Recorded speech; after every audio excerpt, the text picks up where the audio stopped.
Hi everybody, my name is David.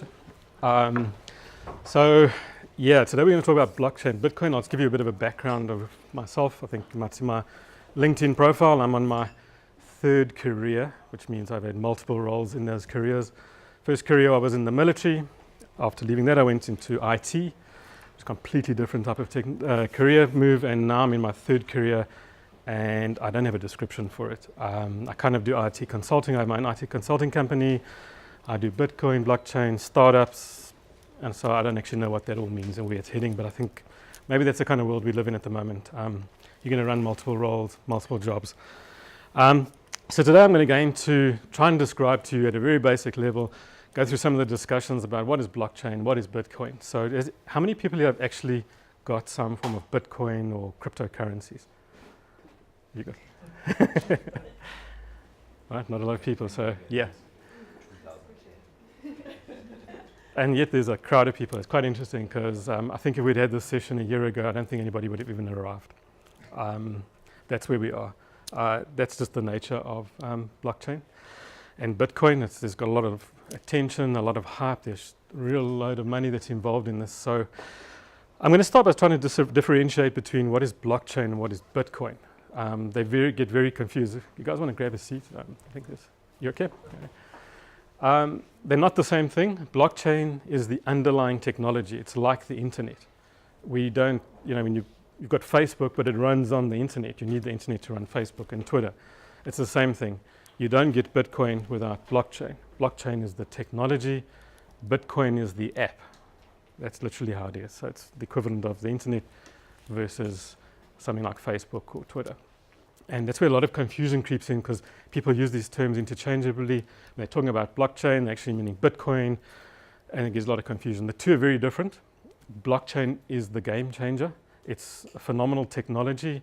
It's not as sophisticated as something like artificial intelligence. It's actually a very basic technology, but the difference is the nature and the architecture of it allows it to be a game changer in a lot of industries. And that's why everybody's sitting up going, what is this? Because this could change my industry. It could make a really big difference. It's a very new industry. It's pretty much the days of the internet when they started and nobody knew where it was going. And that's why you're probably sitting around there going, let me try and figure out what this is all about. Nobody has a clear understanding of where this is going. It's early days. Nobody knew in the beginning of the internet that we would have Facebook and Twitter and things like that and Google. It was just impossible. And it's exactly the same in the blockchain space. So keep that in mind. You're not going to understand every last little bit of the blockchain technology. And do you really have to is probably the question you have to ask. If you think about an existing technology, which is a credit card or a debit card, think of the technologies involved in this card right here. I mean, you've got a magnetic stripe. It's pretty old technology that it's been around for many years, but it stores data. You've got a chip and pin, a tiny little microchip in there that helps with the security and stores data. And then there's a near-field communication technology allows you to wave your card and make payments. But how many of you really care about how those technologies work as long as they work? And if you think about the banks, they've got to make sure that this old technology exists, so it's backwardly compatible with old machines. At the same time, they've got these things like near-field communication, and you're trying to make the newest stuff where you can just wave a card and it works, and you could do the same on your mobile phone as well. You could do the same with a near-field communication. But you don't really care about how it works. I wouldn't go in today. I'm not going to try and describe the ins and outs of magnetism to you because that's just a level that's just really not worth it in what you want to do in the Bitcoin and blockchain space. So who knows what those technologies give us? The internet. So nobody really cares about those technologies that they gave us, the internet or Facebook or Twitter or being able to do banking or watch Netflix. Those are the technologies. I can remember learning this stuff. I can remember writing exams on this stuff. And some of it I still don't get. But it works and we have the internet. So keep that in. Sorry? It's the protocol layer. Yeah, it's all the different technologies and a lot more technologies that give us the internet. But the idea is you don't really worry about it. You just use it and you come up with business ideas and you know you've got to have a website and you know you've got to have stuff on your mobile app and you think of all that stuff. So that's where you need to be. You're going to try and focus on the technology. You're going to get a little lost. I will go into it very briefly, but don't panic too much if you don't understand the technologies. So yeah, all we really worry about is the Netflixes, the Twitter, and all the stuff it gives us. And are we connected? Because the internet was all about connectivity. That was the big underlying concept of the internet. So what is the blockchain? So if you think of the concept, it's around trust and decentralization. If you look at trust, if you look at the history of trust, in the past our ancestors lived in villages, and you knew who you could trust in the village because you knew the people and you knew a particular person couldn't be trusted and somebody could be trusted. As we moved into cities, you didn't know all the people in the city, so you couldn't tell who actually was trustworthy or not. So what happened? We had a formation of various institutions, banks, financial services companies, other companies. We got the whole sort of explosion of trademarks and trusted brands and all these kind of things. And they were trying to build this trust, that we can trust us to do whatever you want to do because you don't know who you're dealing with. Trade Me is a prime example. I'm going to sell stuff to somebody or buy something from somebody, and I don't know who they are. I don't know how trustworthy they are. So I've got this company in the middle called Trade Me who says, we can give you a bit of a background on that guy and apply a few guarantees, and they kind of work it in that mode. So they are providing a trust. They're a centralized organization that provides trust. And same to your banks. If you want to put money between different accounts, somebody you don't know, the banks make sure that it all happens. When you go and buy your cup of coffee, they make sure, they check to see, have you got money on this card or in your account? They then check, yep, you do, and they push the money into the merchant's account so that they get the coffee. Surprisingly enough, that whole process that I've just mentioned takes 24 hours in the existing banking system. All that initially happens when you buy your coffee is they check to see that you have enough money in your account, and then they flag it for a later transfer. That kind of stuff changes in the blockchain world.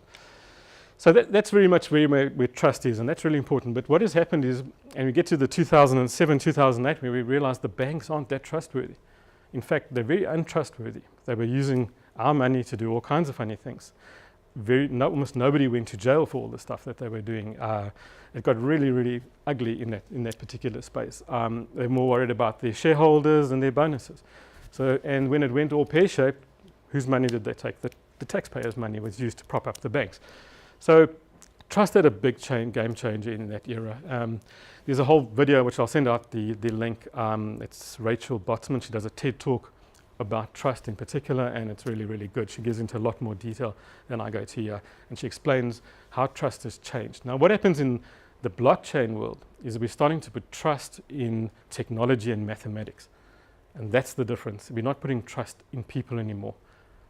That's the big game changer for blockchain technology. It goes into this world or computer world where it's trustworthy. And how does that work? So we've got what they call decentralization. So there's this big trend in the world to decentralize, and it's called a mega trend. So it's not like the sort of very fast trends. We're seeing this in the energy industry. We used to have governments building big power stations, and then they put energy out there. Now we're seeing energy shifting to your solar panels at home. So it's becoming very, very decentralized. And there's a lot of examples around this trend. And now we're seeing the same thing with the technology. And what does that mean if we do this decentralization? If you look at existing data, so if you think about Trade Me, they've got all your data and everybody else's data on their central servers in their central environment.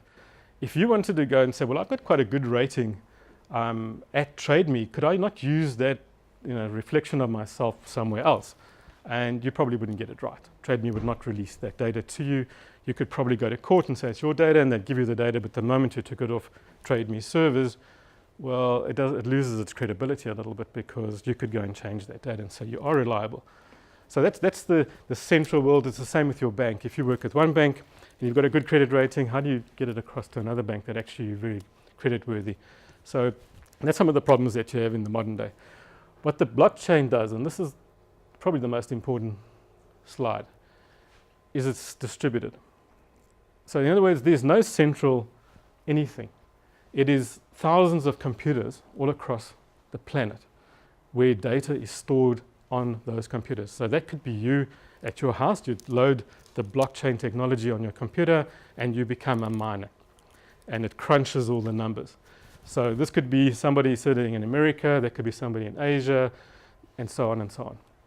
Each one of those is everybody's computers out on the blockchain. But you might ask and go, but geez, people could hack these computers. They've got direct access. But the way the software is written, they would have to have so much computing power to hack what's on their computer, it would be cheaper to just not do it, because they'd have to go and buy all this computing power to hack the cryptos and encryption algorithms. So that's how the blockchain works. So if you have, say, own one Bitcoin, it would be on that computer and on that computer and that computer, or maybe another one up there. No one particular node owns all the information. So it's not like that centralized database where all your information would be. It's spread across multiple computers in the blockchain. Only has a fraction. Exactly. That's the big difference. It's not a replica of. Yeah. It's Yeah. just a fraction. So if you own one Bitcoin, I would have David owns Bitcoin number 27, and it would be spread across multiple computers. So if this person hacked his computer, he'd only see a tiny part of the information. But he would have to use an incredible amount of computing power to hack that particular node. That it's not worth his while. It cost him a fortune just to get that right. And he, as you say, only give you a very, very tiny little bit of the information. With the whole internet, shall we say, or all the people participating in this, they need to get paid. And that's where the payment comes in. They're miners. If we're using their computing power to do this blockchain stuff, we need to pay them. And they get payments, tiny little amounts of Bitcoin or whatever they're mining comes into their accounts for the use of their computing power. That's essentially how it works. But it's not owned by anybody. It's out there. It's like the internet. Who actually owns the internet? Nobody really. And this even less. Am I gone too fast? So everybody catch up. If there's any questions, you can just stop me. Okay. So that's the difference between a centralized system, which has been our computing experience, to the decentralized system.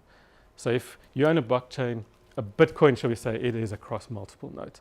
What's nice about that as well, you can take this environment, you take a bank, they've got backups, they've got mirrors, they've got off-site backups, they've got disaster recovery sites. In the blockchain world, a whole chunk of this area could go down and the data is still there because it's spread across many, many nodes. So the same data gets repeated. It's like a DNA. My data that's sitting over here will probably be in quite a few places in the blockchain. So it can't get lost. It's there. It's permanently there, and it's immutable. Immutable is quite important. It means it can't get changed. So if you have one Bitcoin and your name is against that Bitcoin, you can sell that Bitcoin, and it'll be marked as sold to Natalie, but it'll retain the fact that I was the original owner, and so it keeps going through. You can't go in like you can do in these systems and go and change it. You cannot change it. The software is written in such a way that it cannot be changed. Do you think there's any value in the fact that you can see who's previously owned your little bit of Bitcoin? Do you think yes. that will actually, like, say, I don't know, Prince Harry owned a bit of Bitcoin? Do you think that's going to change the value of that particular? That's a good point, because how do we deal with privacy and things like that? So those questions are being raised. But what it does do, I know in the aircraft industry, they build an aircraft engine. It's thousands of parts that they have to build into an engine. And then they might remove a part, repair it, put it in another engine.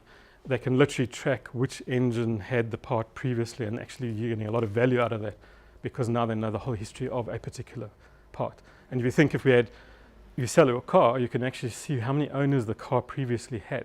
So that was in the world. But yeah, privacy does play a role.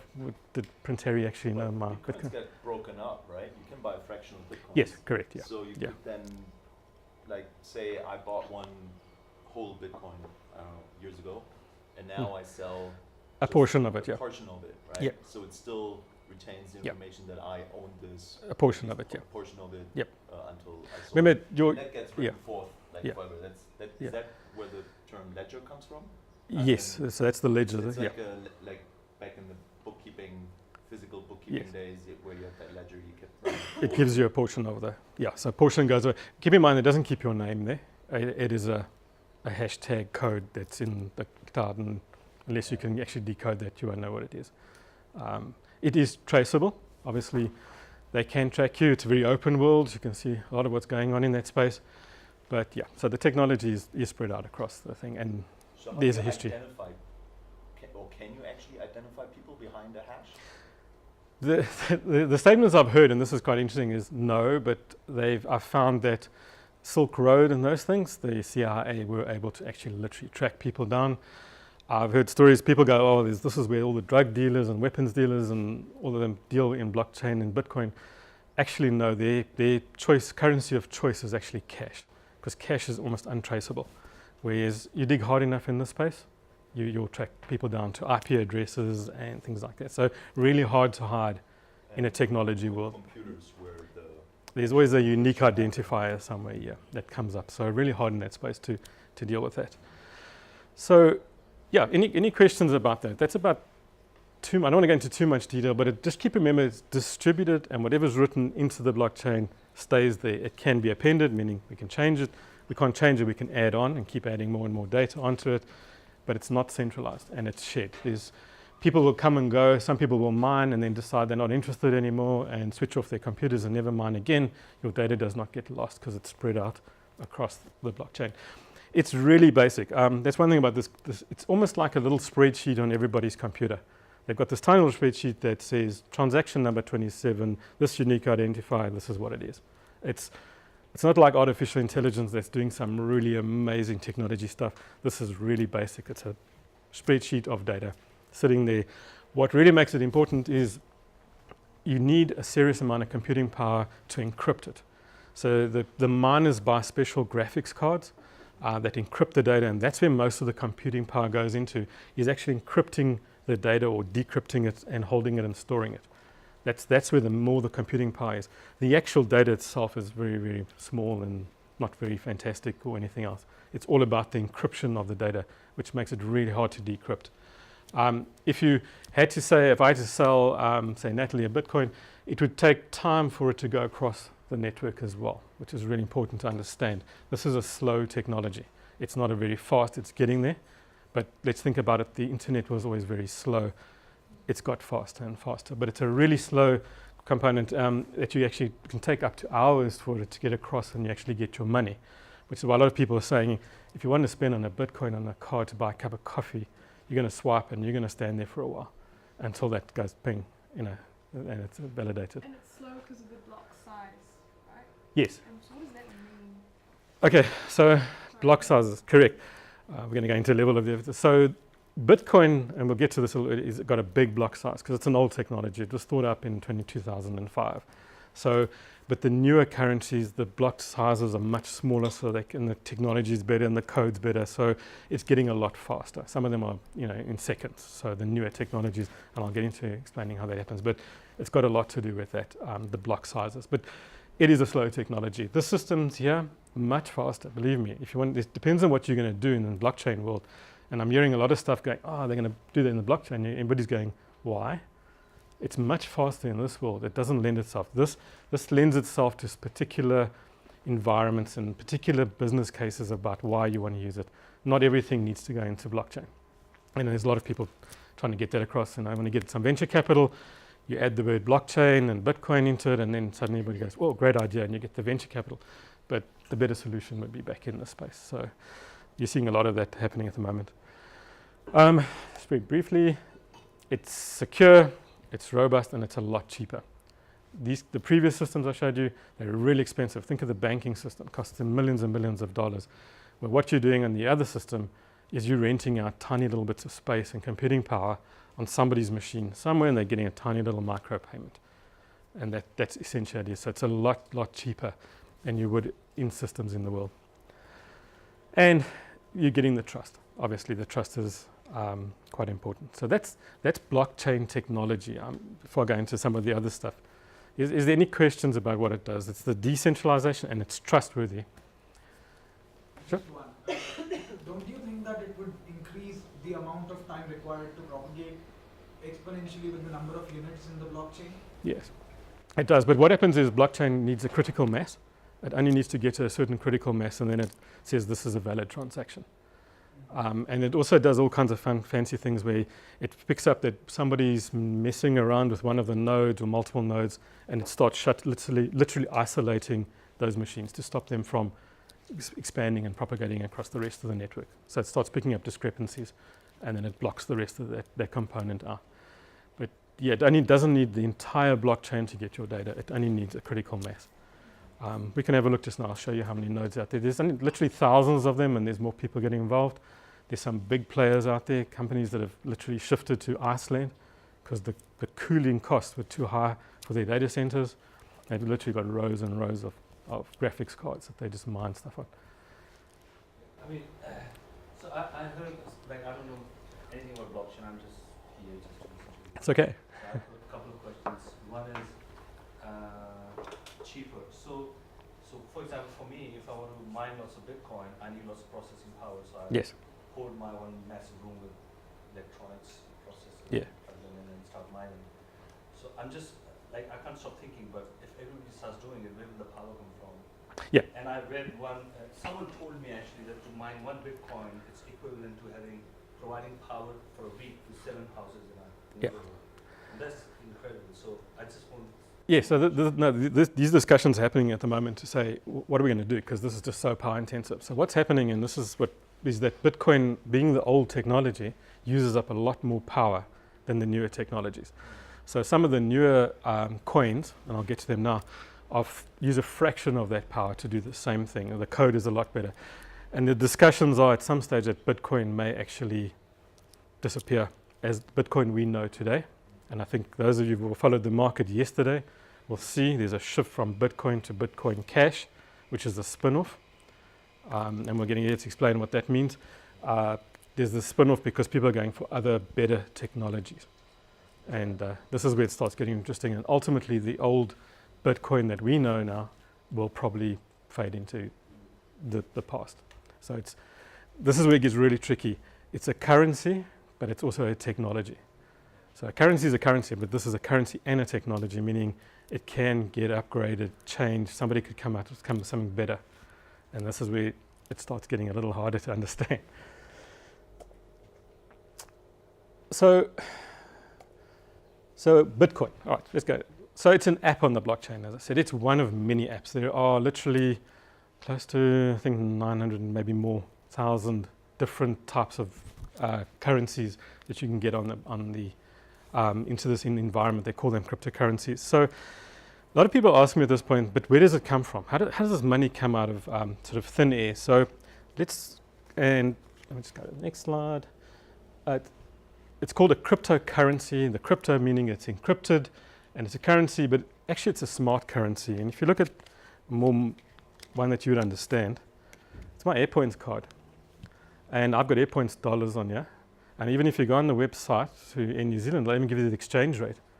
It's a 1-to-1 exchange rate, meaning 1 AirPoint equals 1 New Zealand dollar. So doesn't that sound like a currency? It's got an exchange rate. And this is where it starts getting interesting. So where did this money come from in New Zealand? Well, they just kind of created it. And it was based on loyalty points. You flew so many times with them, and you can get more and more points, which you can then exchange for air tickets. And that's why I call it a smart currency, because you can't just go and spend this anywhere. It's smart. It says you can only spend it at Air New Zealand or at one of their providers. And you can even see this is my New World card, and it holds the Air New Zealand currency logo on it. So this is essentially what Bitcoin and cryptocurrencies are, is that they're the same. They've created this value out of nothing. It doesn't really exist. But you can't just go and spend it. It's a smart currency. In this particular one, they go New World and I think Z stations, and there's a whole list of places where you can use your points. So they're saying where you can only restrict it to where it can be used. So this is a smart currency. It's exactly the same as what you get in the cryptocurrency world. It's created out of nowhere and it gets a value. So sometimes hard to understand. And this is stuff that's going to continue to happen. You'll notice about 2 weeks ago in New Zealand said they're teaming up with a cryptocurrency provider, Winding Tree I think it was, and they're looking how they could link your AirPoints dollars to a cryptocurrency, which means you could essentially start spending in New Zealand, convert or sell your in New Zealand AirPoints for another cryptocurrency. Means you could start trading this. I'm not saying in New Zealand they're going to do that, but they're definitely looking at that, which means your cryptocurrency, these points could actually go up in value. An airline like in New Zealand, top one in the world, will have a much higher value than some of the other airlines. It might have a higher value in the future because they're going to link it to a cryptocurrency. So very interesting world when you think about it, but it exists already, that we have alternate currencies. And before blockchain, there was already the indications that this market is 25% of the market in the world, of the value that money people spend, was locked into currencies that didn't really exist. They're in frequent flyer miles, air points, flybys, all that kind of thing.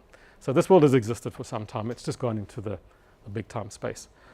So they are definitely smart currencies. They're different. As I said, really important to understand about these currencies is they are currencies and technologies. So Bitcoin was the very, very first one. And all it really did was replace a currency, a dollar or a bit or a cryptocurrency.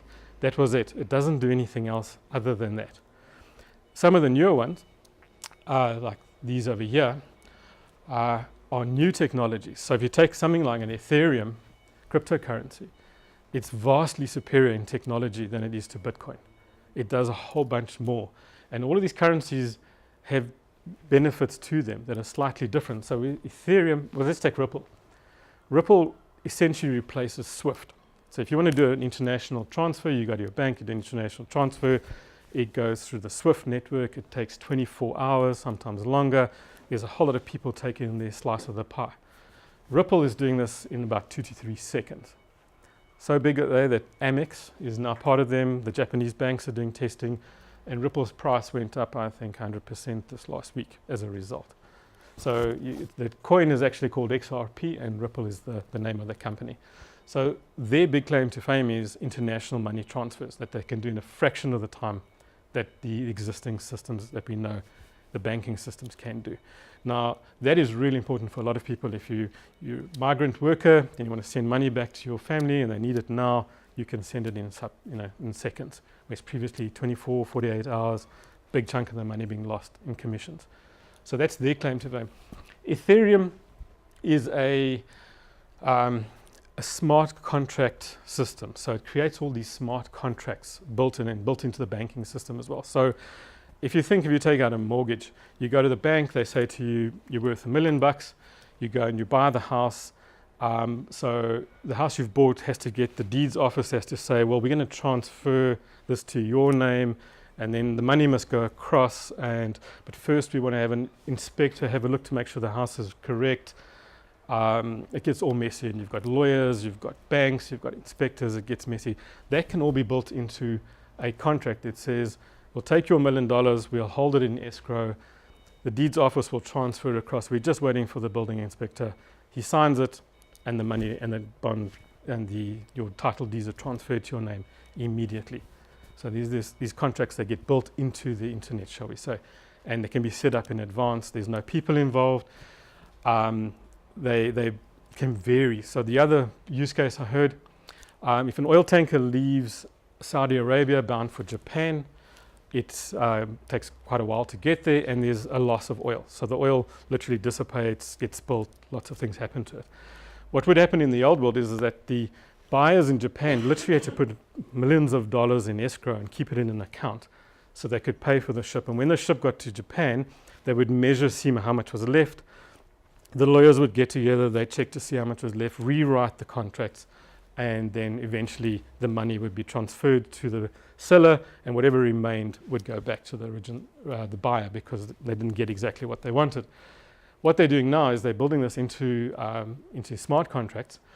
The ships have got monitors on board them, and as the oil is dropping and through dissipation and everything, they're releasing the money in escrow back to the companies that are buying it. So they're getting their money back. They don't wait right till the end. We're talking about hundreds of millions of dollars every day.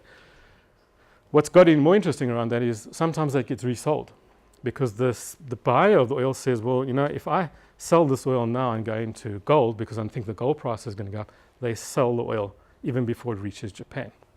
That's quite a different market. In fact, they're saying that sometimes the oil is sold 3 times before it reaches Japan. And there's a whole market going up around this, because these contracts are smart contracts, meaning they're variable, they can change. There's a lot happening in that space. Ethereum is one of the big platforms. It's and these trades that you just described already happen on the Ethereum platform? Yeah, they are happening on the Ethereum platform.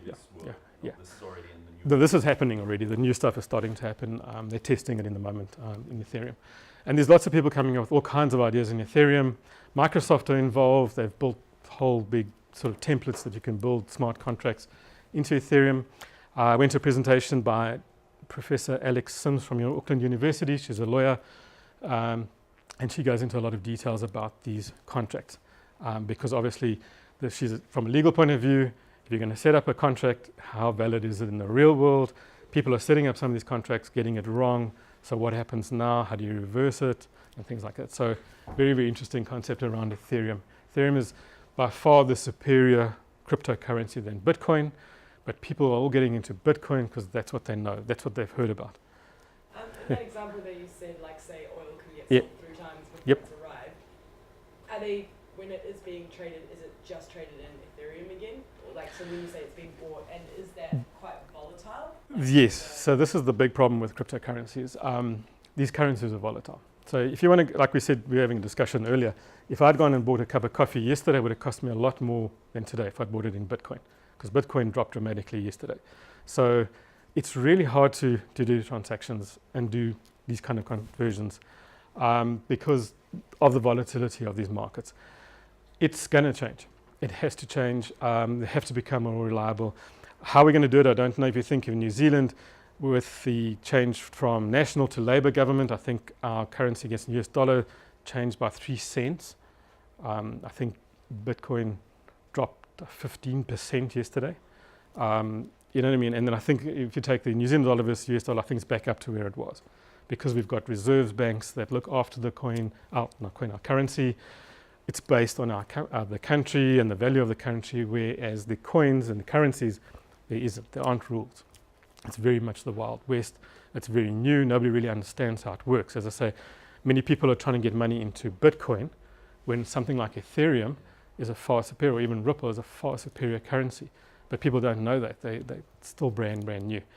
The other thing that's happening, we might go, I don't know if I'll put my money in that, it's very unstable. But if you lived in, say, Venezuela or Zimbabwe, you'd rather take a risk on Bitcoin than on your own government's control of it. And a lot of that's happening, Greece, all those type of things. And they seem to be this is where a lot of it driving this market up. Although most of the drive comes out of South Korea, Asia, that seems to be the big drivers of these currencies. I think they may have a fear that their currency is going to drop and Bitcoin might go up. So very interesting. The differences, so they split. So what happens is you get what they call forks, hard forks. It means the currency literally breaks into 2, meaning this is Bitcoin technology and then it splits and it becomes Bitcoin Cash, or it becomes Bitcoin Gold. And it works off a different currency, a different set of technology, a better technology, a faster technology. And this is literally happens to all these currencies. Ethereum is an Ethereum classic, because they were the old Ethereum, and Ethereum said, no, we have to move to newer, faster, better technology. So they split off and they got the higher cost. They got the higher value Ethereum. But there's a lot of people still investing in the light currencies when you think they'd actually move across to the newer currencies. But hard to explain why that happens. But that's going to happen. And that's why I say investing in this market is really hard, because people change. The technology changes. The other one is even better. So this could split out and they could sign contracts with some really huge banks, and that's it, you're on the old track. So really hard to invest in this space. That's what makes it so volatile. I've watched some of the traders, currency traders, that have got all their tool sets and everything, and they sit and analyze stuff like this all day, getting it badly wrong, making predictions about where this market's going. So if you're going to invest in cryptocurrencies, just understand it's really hard. You're going to get it wrong. I've been burned so many times, it's unbelievable. If you're going to start really, really small. That's my suggestion. Play around with it, accept that you're going to lose, that you're going to win. But generally the currencies go up and down all the time. And because everybody wants to get into Bitcoin, but it's really hard when you get in there. And I'll show you how at least start, get in there. Because once you get in there, I know when I started 18 months ago, it was like, I really want to understand blockchain. And once I put my money into cryptocurrencies, I suddenly was really, really aware of what was going on. I suddenly read all the right articles, suddenly started getting a really, really good understanding about how this market works. Initially, I didn't have a lot of money, but you can think it went up exponentially. The fun kind of went out of it. I have an app on my phone. It keeps me awake. I don't go on Facebook. I don't go anything else. I look then to see what's happening with all these currencies because it keeps you really busy. And I think some of these investors, we were talking about it earlier, they invested $100 in 2008 in Bitcoin, and they're worth $85 million now. And I don't know how they stayed it that long, because you can imagine if it goes up and down, you're losing millions, you're gaining millions. I mean, that takes a bit of courage to stand there and watch it and just stay for the whole ride. We were trying to decide where's it going to go earlier. I wish I had the answers, because we don't know what's going to happen. And it generally goes up, and I'll show you some of the graphs. With Bitcoin, Yes. It's Bitcoin Cash, but it's only really just opened up for trading now. So I think that's, and also one of the founders of Bitcoin made an announcement yesterday. He's selling his Bitcoin and moving into Bitcoin Cash, and so that's why it's also spurred on this massive transition into the better technology. So yeah, that's interesting, because his mate is part of Bitcoin Cash. He only notified everybody once he'd sold his Bitcoin, and he made a big speech about it, which made Bitcoin Cash really, really climb. And this is the kind of world that happens. Jamie Dimon, who's the head of JP Morgan, did a big, huge press release conference where he said that Bitcoin is a big fraud. And the price of Bitcoin literally dropped overnight hugely. The interesting part is JP Morgan has been found on multiple occasions guilty of fraud. So it's kind of the pot calling the kettle black type of scenario. Say again? Yeah, exactly. So exactly. So is it fraudulent? Yeah. The other interesting thing is that there's a currency called ZEC, Zcash, which JP Morgan have shares in. That's their cryptocurrency, and yeah, it's really good to take out Bitcoin when you've got your other currency that you're backing. So the problem with this market is it's really volatile. So the slightest little thing like what happened yesterday can cause it to go up and down hugely. China just clamps down on exchanges. That's it, bang, down it goes. It goes back up again, and I'll show you how it goes back up. And as I say, sentiment, Bitcoin itself has no value. It does nothing. It is, I mean, when I was got involved 18 months ago, it was about $600. It's now 27,000 or something ridiculous. What's gone up? What value has come into this? Nothing. It's just, but if you were, as I say, in Venezuela, Zimbabwe, Greece, whatever, you might be seeing it as a great, great asset to store value outside of your existing currency. And plus people want to get involved in something new. And there's this hype. That's why you're all here. to actually figure out where's this going, because there's all these things happening. You get, I heard something interesting this morning. We've got a taxi company that doesn't own a single taxi, a real estate company that doesn't own any real estate, and a bank that doesn't own any cash. So that's the kind of world we're living in now, very, very different. And I think that's why people are all standing up and saying, we've got to be careful here, because these technologies are game changers, and we don't know where they're heading. We don't know yet what the Facebooks of this world is going to be. They're still coming, and there's some big stuff. Do you think that these cryptocurrencies are a threat to the banks, like the Federal Reserve Bank? Oh yeah, good question. So are they? Yeah. So invested into it? the banks, some people are saying this is going to be the end of the banks. I don't think it's going to be the end of the banks. The banks will change. In fact, the Japanese banks are coming up with some really clever new products that they're building around the space. So the banks will change. That's why all the banks are investing heavily into blockchain technology. They're hiring staff all over the show. It's really, really big because they want to do this. The banks have a problem because a lot of them, especially American banks, are controlled by the SEC and all those things, so they cannot invest in these coins, not officially anyway. Who knows what they're doing below the surface. That's the other thing, is that it is like the banks are now all buying futures now that it's being listed on the Chicago exchange. So institutional investors are buying futures. Correct. So it is becoming more mainstream, and as it becomes more accepted, Yes. it's going to become more institutionalized as well. Yeah. It has to become, when the regulation starts creeping in, so the R word starts creeping into a technology, you know it's becoming mature. And this is becoming more and more. You're seeing people are talking about regulation. And it used to be called a fraud. Then I've seen it, it's real, but it's a bubble. And now you're seeing people going, well, actually, this is happening. but regulation is going to come in. It has to, because this is crazy. Some of the stuff that goes on there, and there's all kinds of shenanigans going on in this space. But I don't think it's going to eliminate the banks. Will the banks play a role? The banks are using Ripple.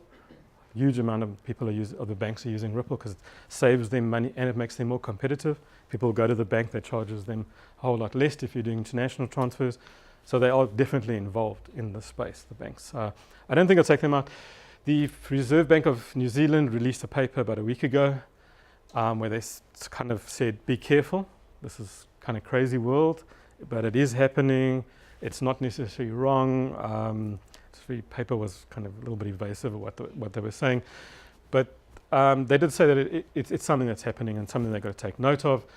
And then they said, will it eliminate the banks? And their statement was, there's just too much competition in this space amongst the cryptocurrencies for them to actually pose a sort of threat to the reserve banks of the world. And this market, compared to the rest of the financial market, I think I've got a slide further down, you'll see this world, in the financial world, is still very, very tiny, even though it's about $600 billion. And compared to some of the big financial instruments out there, this is really, really small. So that's why they're all watching it very, very carefully. IRD, interestingly enough, or shall we say the receivers of the world, again, this is quite interesting because there's an immutable record. So you can't change things in your financial system anymore. All the information is actually stored, which IRD can then come and look through and say, well, hang on a minute, we want to have a discussion. You can't fudge your figures and like you can do in your current financial system. So they're quite interested in it. A lot of information happening in that space. What else? Let me show you. Let's see if I can get out of this. I'm just going to say how big is this. There we go. It's not a really good slide. So there's Bitcoin. This slide was created literally a week ago. 318, it's now at 600. So you can imagine maybe around about 550. If you compare it in size to the world stuff, the world's currencies, it's still relatively small. What is getting the interest is the growth. It's growing at a phenomenal rate. And there's concerns that people will lose money because it's happening. That's just Bitcoin, right? All the other cryptocurrencies. Yes. Yeah. There's all the other kinds. Well, that makes it to the 600 if you take the whole lot. Okay. It's still relatively small, and I think somebody mentioned the gold was in the trillions. Yeah, so you can see that says 8.2. But yeah, varies, I guess. The gold price has gone up. So yeah, it's still a ways to go. Nobody knows where this is going. Honestly, I wrote a whole paper the other day to a friend of mine saying, I think Bitcoin's going to really go somewhere. And I stated why. It was like a huge amount of research. And she wrote something back to me with equal amount of references saying why it's a scam and why it's actually pyramid scheme and everything. So with Bitcoin, do you think it will become, even though it is an older technology and like Bitcoin Cash and other technologies are catching up and they are better because of all that sentiment and was the first legit cryptocurrency to the market, that it will still hold its value? I know they've got a limit of 21 million coins. That's right, they yeah. can produce. Yeah. They've only released 16 million, so eventually all 21 million will be released and it will sort of be a collector's item almost. That again, nobody really understands where that's going to go. And then we had the discussion around power because it's going to get to the point where it's just going to be consuming too much power to mine the Bitcoin. And then it's going to actually fall apart because nobody's going to want to do it. You're not making enough money the miners aren't making money on Bitcoin at a certain point because the power costs are just too high. So they're going, well, hang on a minute, I'd rather go and mine Theorem or Ripple or whatever it might be. XRP, not Ripple. But why is that the case that the calculation operation gets harder and harder? Why is it not a linear process until it hits the 21 million? I have no idea, sorry. I think they did that intentionally for more as a way of managing supply in the market. Because as the block size increases, you get more situation becomes harder for them.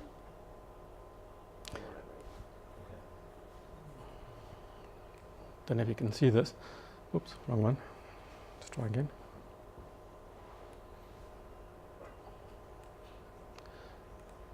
Oh, this keeps going all the way. You have to make that presentation smaller. Minimize the presentation. Yeah, it's probably the best. I'm going opposites. I lost my mouse. It's not working. Is it all just a money laundering thing? You know? That has been discussed many times. Sorry, I'm just trying to get this across. Sorry, I came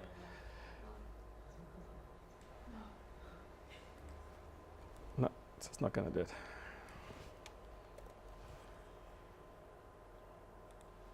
That might help. Here we go. Let's go across there. So this is the leaderboard of cryptocurrencies. So it's not like the NZX where it's all happening on the New Zealand Stock Exchange. This is being fed from APIs across multiple exchanges across the world. You can see over here, it's 575 billion is the total market cap. Earlier when I was sitting here, when you guys were about to sit down, it was over $600 billion. So you can see the kind of fluctuations of what's happening there. You can see the leaders still, Bitcoin, sitting up there.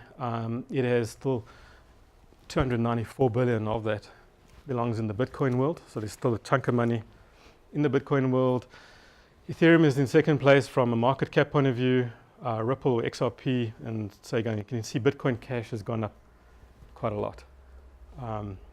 Litecoin's quite interesting because it's more suited to actual day-to-day transactions. That's where Litecoin comes in. It's also lighter, so there's a clue there. A lot easier to mine, a lot less power, a lot more stable, a lot better technology, more secure, etc. IoT is an interesting one. This is where IoT has been built around machine-to-machine payments. So in other words, you might have a sensor on your roof that picks up solar power or sunlight or something, and you want to sell that data. And if it's using your data, it'll automatically pay for the use of that data. So another machine using that data can actually pay your device for the use in micro payments. And this whole micro payment thing is a new word in this world. You're paying tiny amounts of money for something, for data, or whatever you might do. And that's a whole exchange around a currency around that, where two machines talk to each other and they pay each other for whatever they're getting. Yeah, so you can see there's a lot of money in that space. What are we up to? 556. And it changes quite rapidly. It's just like crazy. So essentially, this amount is the amount that is being paid to the miners for mining one Bitcoin?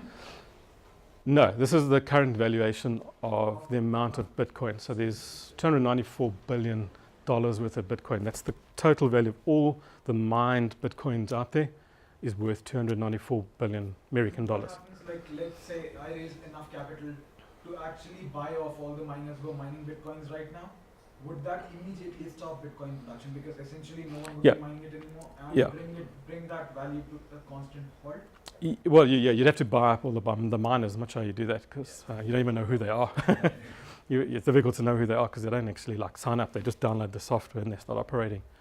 I think that's one of the good things about Bitcoin though, right? Because you can't, like, Chinese miners do hold such a high portion, especially for the other coins, but because Bitcoin, you have so much evangelists that really believe in the philosophy behind Bitcoin that a lot of them would never sell regardless of how much.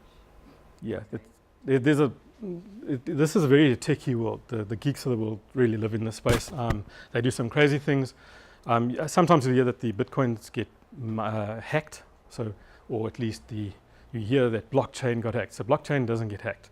Somebody's built something on top of blockchain like a wallet, and they get hacked. So a wallet is the equivalent of this wallet. I can go to some ATM, draw money, put it in my wallet. In the cryptocurrency world, I'd have an app on here, and literally I download whatever's in off the exchange and I put it into here, which is really much safer because the exchanges get hacked. But if I drop this in the sea, that's it. That money's gone, just as if I drop my wallet into the ocean, it would be gone. So that's kind of where it gets kind of tricky as well. It's a virtual currency. So sorry, just what you said there. So it's not like an app that lives in the app store, so you can just put it onto your new phone. Yes, you can. You can transfer it across and things like that. But some people actually, when they get into the big league, they buy a special USB drive. They plug it into their computer. They download it onto this USB drive, and then they pull it out and they keep it in cold storage. Yeah, they take it to the bank. Yeah, the traditional organization. They put it in a safety deposit box. That's what the Japanese banks are doing now, storing all your personal keys and your little disks and everything to keep your Bitcoin safe, so that nobody can hack it.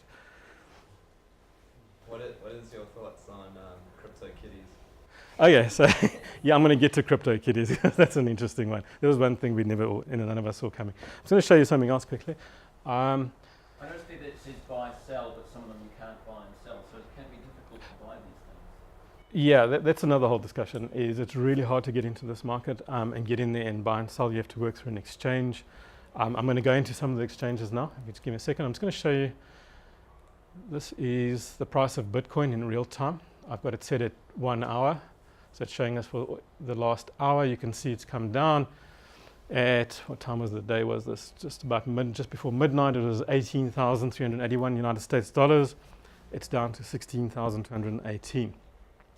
That's the drop, $2,000 per Bitcoin, more or less. But if you look at the graph, I'm going to try and see if I can find my mouse again.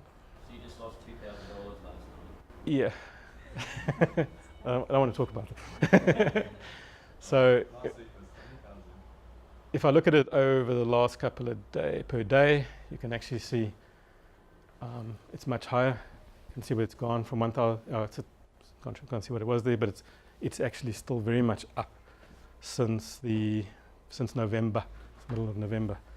So it's up. So when people say it's crashing, yeah, there's been a drop, and you can see there's been a few drops. And there's ones previous to this as well, which I can show you. So, but you can see the general trend of Bitcoin is upwards, and you can expect more. It'll go up again, and it'll come down again. But generally, the trend at the moment, it's had the big dip for various reasons, as you said, the PCH thing. And yeah, it was climbing at a phenomenal rate the last couple of weeks. I mean, it's just crazy. So everybody knew it's going to crash. But this is a powerful thing you can see over here. Not a lot of sellers, not a lot of buyers at the moment. These graphs, things are really good. Just while we're on it, how do you get into it? So I use an exchange called Kraken.com. It's based in Europe. It's really hard to use. It's just overwhelmed. They haven't kept up to date. So you find your trades take forever to go through. Sometimes they don't go through. Getting in there is really hard. You have to go through a formal process of proving who you are. So it's know your customer and anti-money laundering. So you literally have to take your driver's license, hold it up in front of you, take photographs, send a utility bill, and do all that kind of stuff before they allow you to trade. You've got to get level 3. It takes time. It takes 24 hours to get into one of these exchanges. The local ones, this is local, Dasset. You go through the same pain. You have to show who you are, say your driver's license, utility bills, whatever, but they're at least local. We can find out where Stephen is. This is a startup, and he allows you to trade some of the stuff. He doesn't have as many coins in the trading as you would get in something like Kraken, which is like global and covers a lot of the coins. And there's a lot of these things all over the world. There's another one here called My Bitcoin Saver, also local. This one works in a slightly different business model where you give them like a debit order, and they take $20 every month off your account, and they wait until they've got enough money, and then they push it up into Bitcoin. So you save on the transaction fees, and they just keep pushing in money, and you can see they've done some awesome stuff. Their target market, they told me, was initially millennials, educated millennials, and it's not like that anymore. They're actually into migrant workers because they get the money. Sure. There's a trading platform called Bitcoins Aotearoa, and they have a process where, and I'm not sure if you call it a Ponzi scheme as such, but basically you buy at a nominal amount, they've got a platform process, and then you gift a small percentage of your Bitcoin to others and to others and to others. So collectively, they're amassing quite significant wealth, and the benefit of it, of course, is that you're buying Bitcoin together. But I'm just wondering, have you heard of it, and also, is that illegal? They say that it's not, but I have to best be honest, I haven't heard of it. But that doesn't necessarily mean it's illegal. I have no background on them, so I wouldn't be able to give you. These guys are doing the same thing. They're taking a portion of your money. But you own it. But you own the whole. whatever they give you, you own. That becomes yours. You can't. They can't. You get an exchange account, and whatever's in your exchange account is yours. They can't take any of that money away from you in this particular model. It's you own it. What are the kind of transaction fees? It varies. If you look at when you're on the exchanges, they actually give you the transaction fee. Sometimes they're very high because there's a lot of transactions going through. Some coins, they're very low. So for example, I think Ripple is a lot cheaper. It's a fraction of the price. IOTA is much, much lower because of these machines paying each other money. You can't have these high transaction fees. It's literally very, very low. So it depends on the coin, the exchange, there's so many factors. It's got more and more expensive. It used to not cost that much, but it's got a lot more expensive. Yeah, it's good. Better to invest as a miner, buy the hardware, which then is an asset, and then Yeah. constantly making the money that way. That's one way of doing it, yeah. I've looked at the mining, and I've got a friend that does the mining, and he's made money because he started a long time ago, and he slowly built up to 1 or 2 Bitcoin. But obviously, with the Bitcoin going up in value, he's made a lot of money. There's also other companies out there. One of them is Genesis Mining. You can buy contracts from mining companies, which mine Bitcoin based on Bitcoin share a lot as well. So you buy contracts from mining. On the transaction fee piece, it's actually, so you can try, what I've found, you can try and get around it, but it's almost like the time that you try and get around it, you may as well just take a transaction fee because it's going up, it's moving so fast that it's almost not worth the time trying to change into US dollars and then buy on US exchange. You may as well just buy. So other uses, we've got into the Bitcoins of the world. Crypto kitties, everybody know what crypto kitties are? So you can buy a little virtual cat or kitten, and you can, because it's in the blockchain, it's not like other gaming things where basically you buy the game and then you buy something and essentially you can't sell it. This allows you to buy a little virtual kitten. It's not even that fancy, the little diagrams, and you own it, and then if it's a thoroughbred, you can actually sell it. You can buy a opposite gender, and then they can have babies and you can sell them. And yeah, so we all laugh, but people are paying up to $150,000 for the real thoroughbred crypto kitties. And the company in their first week made $1 million, second week $6 million, and still climbing the amount of money they're making. So I don't understand that world, but so yeah, there are people buying crypto kitties for $150,000 United States dollars. So. Do these thoroughbreds die? That's some of the questions that I'm asking, but I guess the best part is to get them to breed, and then you can sell, and you team up with somebody else that is a thoroughbred, and then you have the kittens, and then you can sell them. And the more thoroughbred they are, the higher the value, and some of them they've each got a different set of features. So it goes on. It's like a virtual DNA system. Like the Tamagotchis. Yeah. It's a similar thing, yeah. Except it's locked in the blockchain. So the questions being raised are what happens if you die, because you have an asset that is in the blockchain. It's there, your family can inherit it. Technically, if you look at what's happening in this world, it all goes up in value substantially. So a lot of questions are being asked about this. So what happens next? Because you own an asset, and you can actually, it's on a register. Can how many times can the kitties breed? Like how many? No idea, because I just can't bring myself to buy one of these crypto kitties. It really just bugs me. Sorry, but yeah, that's an interesting thing. They're probably like an actual asset investment. You know. Yeah, it's seen as an investment asset. So it's people are buying them, and then there's this huge demand, and people are buying literally. I mean, I just couldn't bring myself. If you go online and look at them, they're not even, their pictures aren't even that interesting. I mean, it's like, anyway. It's just another way of creating more Ethereum, almost, because you buy 2 cats who breed them, you sell them for Ethereum currency. That's right, yeah. So this was built on the Ethereum network. Yeah, it actually brought the Ethereum network down, which was, first of all, a big shock to Ethereum, because they were suddenly going with, we're better than Bitcoin, and they were brought down over something as simple as crypto kitties. So. Yeah, very interesting world. So, yeah, anyway. On the legal side, a lot of the legal companies are going big time, because it's all the blockchain is a system of record. So everything is recorded there. I met somebody the other night at one of the startups. He was working with a local legal company, and they're moving everything there, all their stuff into blockchain for storage. Dubai and United Arab Emirates, they're moving, all public records are being moved into the blockchain. There's a lot of Kiwi companies involved in that. In fact, quite interesting stuff happening. Estonia, this country is amazing. It's very, very high tech. And they're talking about their own cryptocurrency for their country. And they're saying, we're going to go and create this cryptocurrency. You've got the Reserve Bank, European Reserve Bank, all excited and said, you can't do that, it's against European law. And they bounced back and said, no, we just put that out there to see what people would do, but we'd link it back to the euro on a one-to-one basis. And then the European bank didn't quite know what to say because they were going, oh, okay, what does that mean? And nobody really knows. So, yeah, it's happening. There's whole countries that are shifting into the blockchain space. The Aussies are doing local elections using blockchain technology, because if you think about it, it's all nicely recorded, can't be changed, you can't shift, hide papers, whatever you want to do. Supply chain is one of the big ones. You can track through the entire supply chain where you get stuff. So where did your fruit originally come from? Has it been in storage for a year before it arrived on the shelf in pack and save? So there's a big one around that. And then, of course, in logistics, supply chain, really important.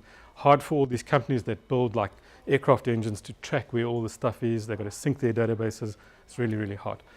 But the moment you link something that's digital with something that's physical, there's always a way to tamper with it, right? I mean, when you say, linking where your food came from, I don't know where that RFID sticker on that cow, Correct. whether it's really been on that cow for the last whatever, step. Correct. So there's a lot of discussion around this about where can the fraud creep into it, because it can still creep into it. But if you take an engine part, it's usually got a VIN number or some sort of reference number baked into the supply chain, and then that can be tracked across the system. So you can't hide the paperwork. yeah, whereas now it's hidden in paperwork. It's really hard, or they try and sync their databases and stuff like it really hard. But you're correct. If you take the food chain, how do we know that apple was actually where?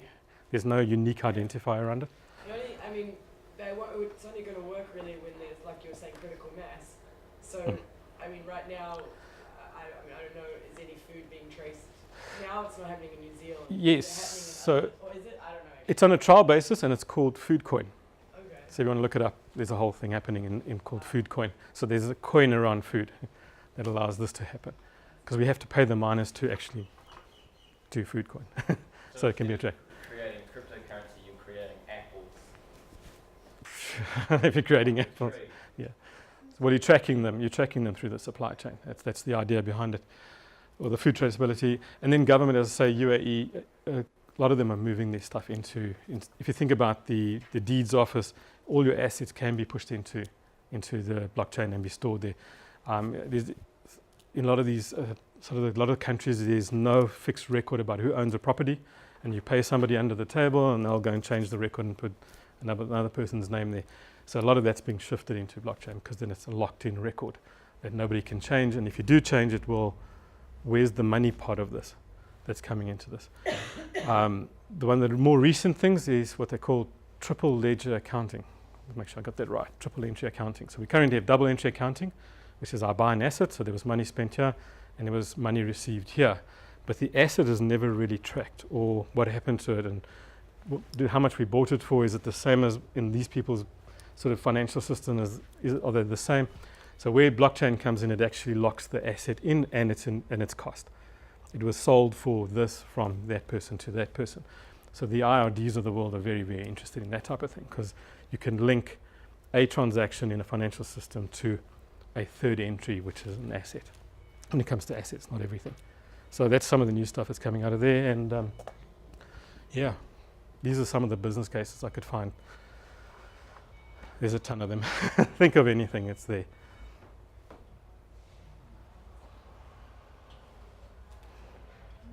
So you could be, and really, if you read up on this, there's just more and more interesting stuff every day. People are doing stuff.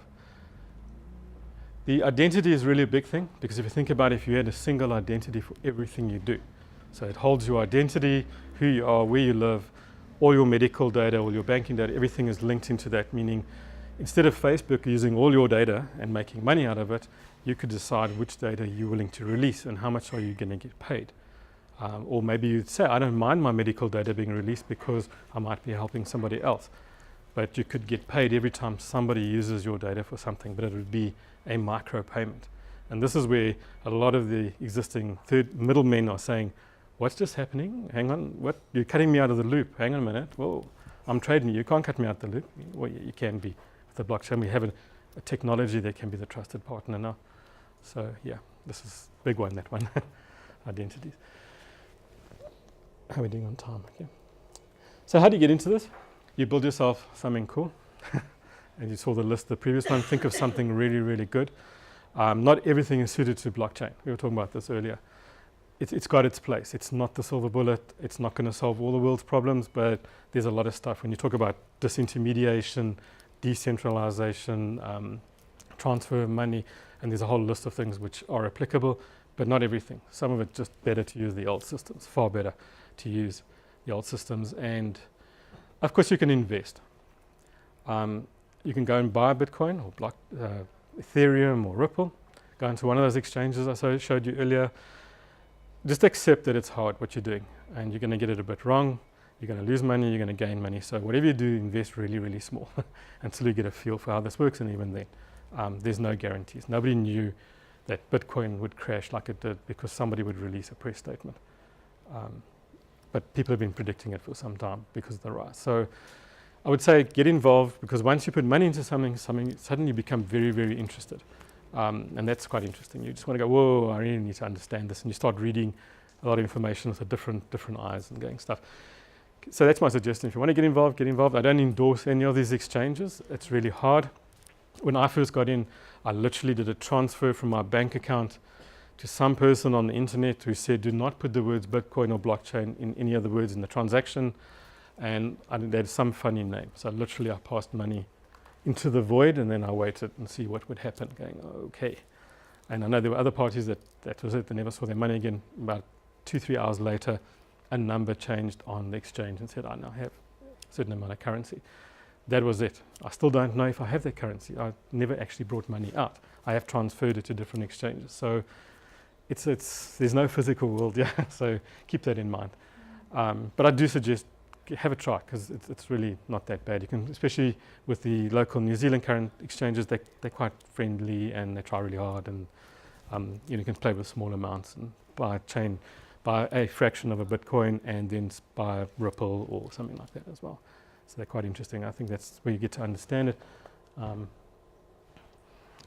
Yep, I've got my warning there. It is risky. Okay. It is a very unregulated world, but I believe it's worth the risk. This is the new world, and a lot's happening in the space. Yeah, in my news feeds, it's quite interesting because you get one Goldman Sachs saying this is all going to crash and it's a bubble, and then the next news item, it's PricewaterhouseCoopers saying actually they now accept Bitcoin as a form of payment. You're going, what just happened? I mean, I don't understand this. Why are you doing this? All the top sort of financial companies in the world are losing their top resources because they're saying they don't have the freedom to operate like they do in the old world, and they're all going to Bitcoin companies, and not Bitcoin, blockchain type companies, because they say this is where it's going to be. So it's quite interesting what's happening in the world. There's a whole lot of these out there. Exchanges, be careful. I'd stay away from Chinese exchanges because the Chinese government closes them down. These are the ones I know. But as I say, I don't endorse any of them. Yeah.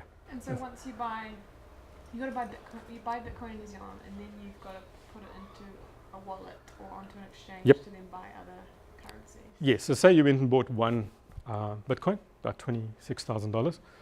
It would come up there, one Bitcoin, and then you'd sell it. So you could sell half of it and say buy Ripple. Ripple is at about 68 cents now. This is all American cents.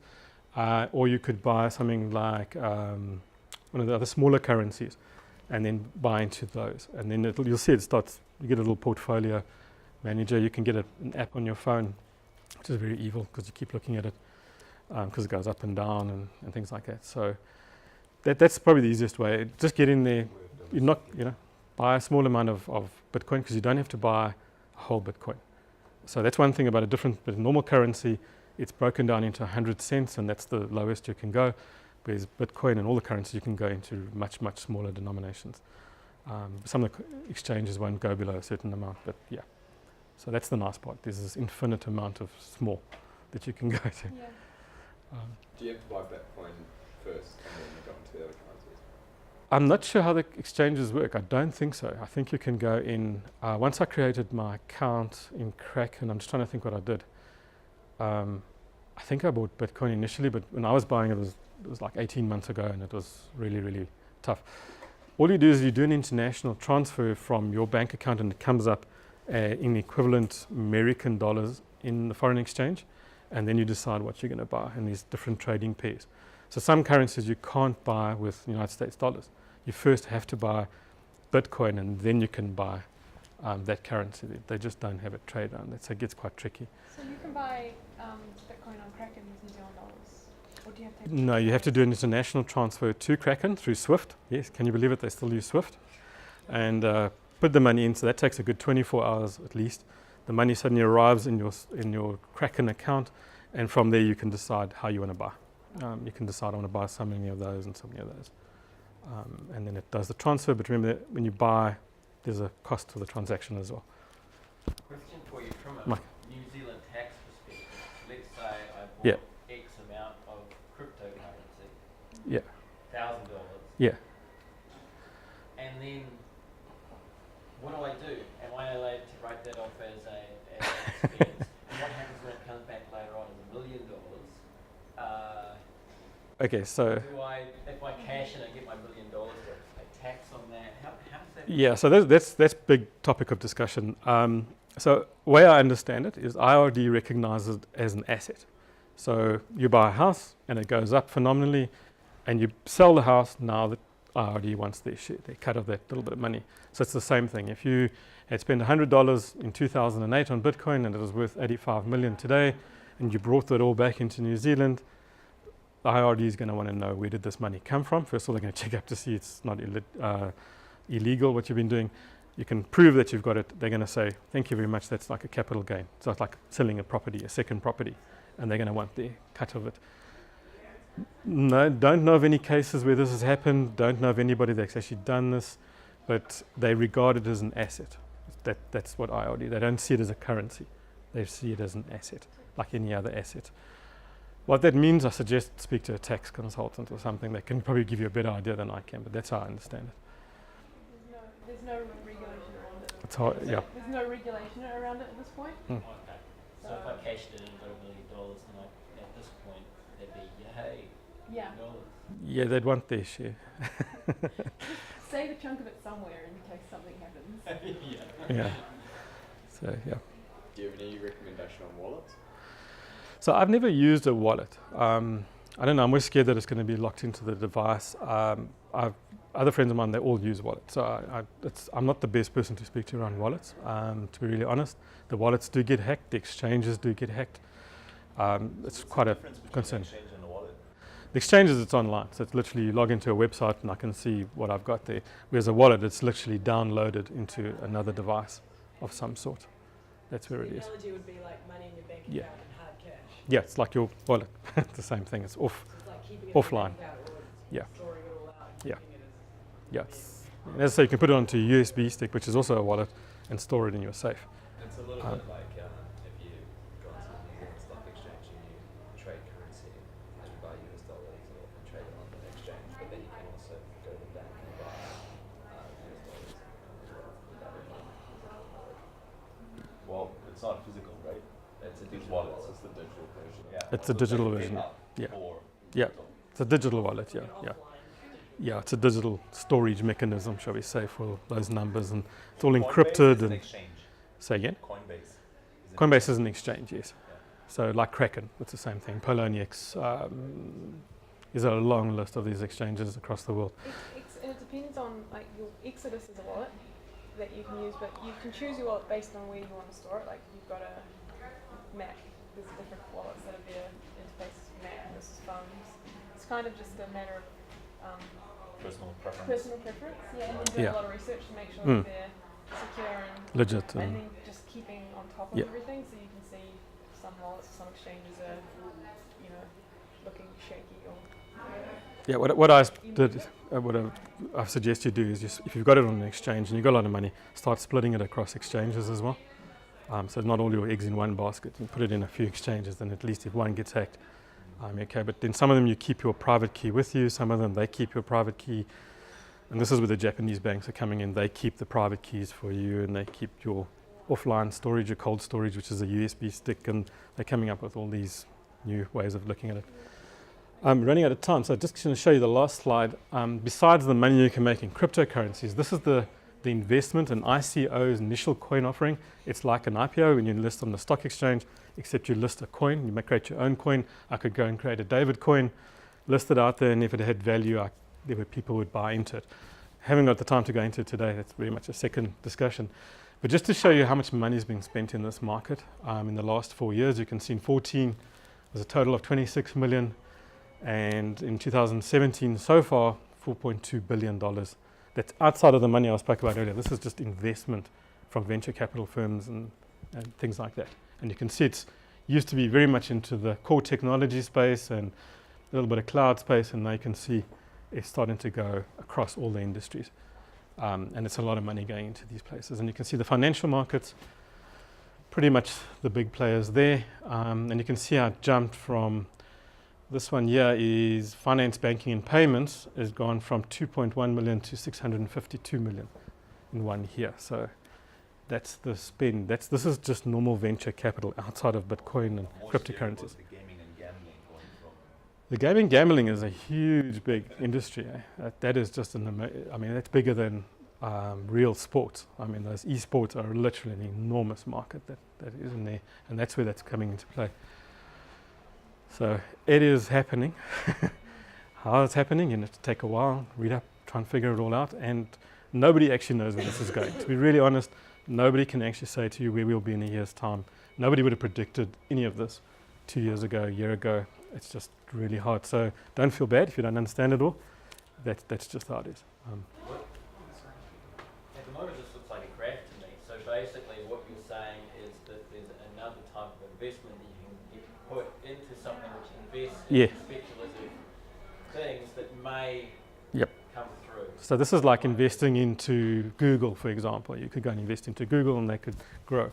Or a startup, invest into a startup, and that's what's happening in this space. But these are not linked to the currencies. It's over and above money being spent in this market. So you can micro-invest into different things. Yeah. Some of them might do really well. Yeah. So. I noticed that there's a hesitancy to provide advice in this workshop, which is fine. I note that you don't have an e-wallet either. But in regards to first-time investors wanting to learn the step-by-step process of setting up the wallet, the code, all those other parts, which are quite important, how would you recommend they learn those skills? I find that the Dasset site that I showed you earlier, they take you through the steps. They're going to say, 1, you need to register, and then we want to look at, you need to fill in a few details. Thank you. Now I need to see your passport. And then they go through very, very nicely. And as I say, it is a local company, so at least it's not going to an unknown wherever in the world.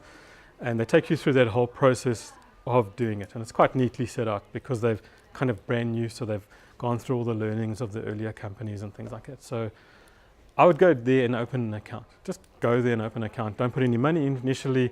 Get a feel for what they say on the website. They literally try very, very hard to make it into as little steps as possible and what you have to do. And once you've got it all done, then take a little bit of money, push it across and see what happens.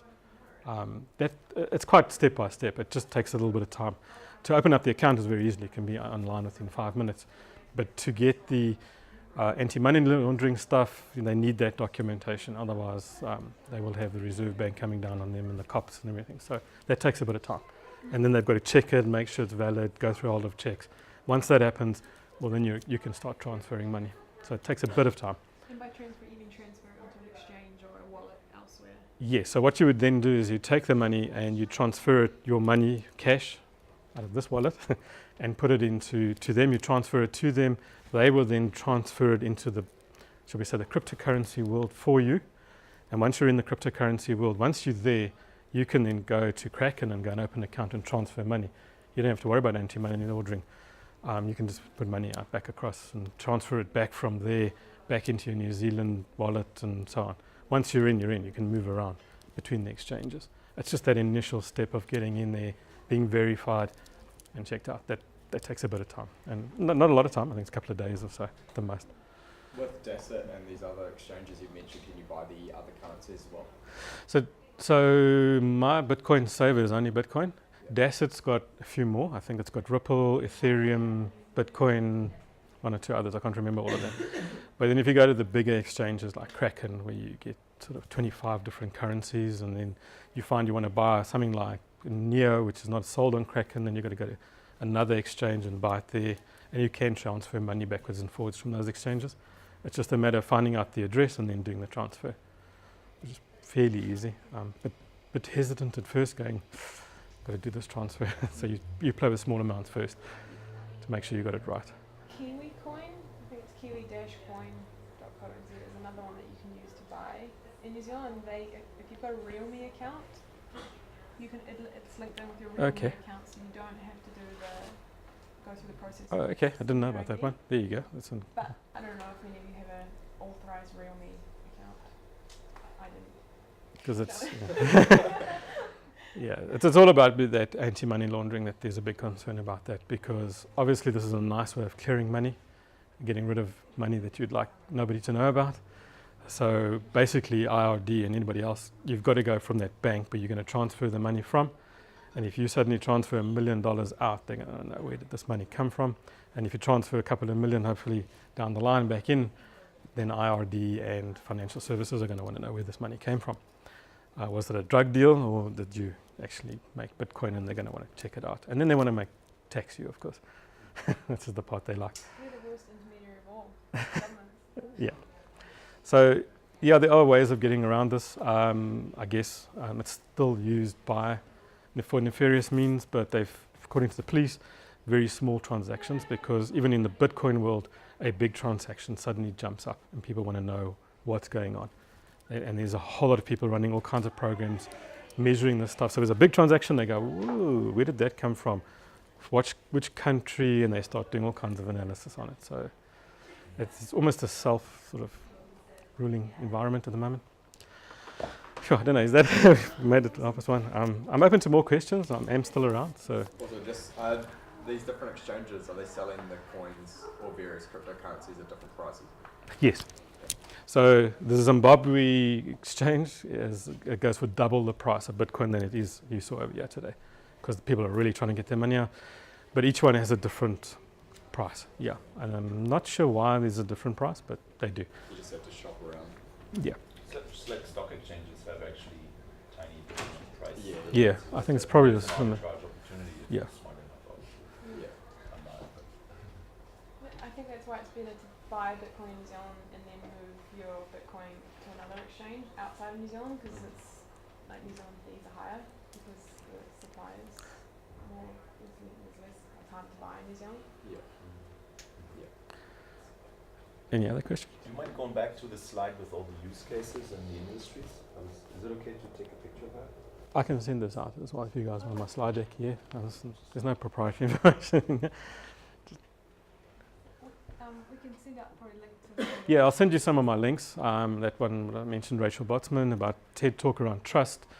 Look, there's a wealth. There's a whole cottage industry around what's happening in this space. I mean, YouTube channels and everything are coming into the space as well. So plenty of stuff out there. And there's stuff that we haven't even thought of that people are doing. It's really, really fascinating to see what they do. Any other questions? I'm going to be around for a bit longer, so if you want to speak to me. Thank you so much for Pleasure. taking the time to do it. I really No worries. appreciate it. David's Yes. actually been running these workshops like for small little groups of people for the last couple of months, just from the good of his heart. And so it's really, not like this is such a fundamental shift in the way that companies and everything will exist, that it's just so great that you're sharing your knowledge with the group. Thank you.